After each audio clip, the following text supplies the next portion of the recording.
पाहूया शहरांमधल्या टॉप 9 बातम्या। ठाण्यात दहीहंडी आधी मनसेकडून मोठ्या प्रमाणात बॅनरबाजी। बॅनरवर मराठीचा मराठी माणसांसाठी फक्त राज ठाकरे असा आशय। सलामी देणाऱ्या मुलाच्या हातात मराठीचा उल्लेख असणारी पाटी।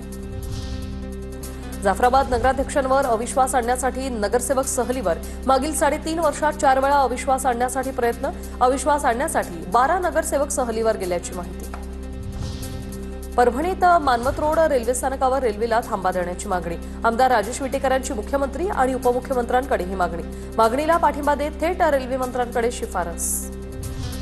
मुंबईत आज मेघगर्जनेसह मुसळधार पाऊस कोसळण्याचा अंदाज। मागील काही दिवसांपासून मुंबई आणि परिसरात पावसाने मारली दडी। मुंबईकर मागील काही दिवसांपासून उकाड्याने हैराण। चंद्रपूर शहर आणि जिल्ह्यात पहाटेपासूनच मुसळधार पाऊस। मुसळधार पावसामुळे चंद्रपुरातील अनेक रस्ते जलमय। पठाणपुरा, बिनबा गेट, जलनगर, भानापेठ आणि तुकुम यासारख्या भागांमध्ये रस्त्यावर मोठ्या प्रमाणात पाणी। पुणे शहरात वाहतूक शिस्तीसाठी पोलिसांकडून AI प्रणालीचा वापर सुरू। नियमभंग करताच ताबडतोब ई चालान होणार। वाहनधारकांना नियमात राहून आता वाहन चालवण्याचं पुणे पोलिसांकडून आवाहन।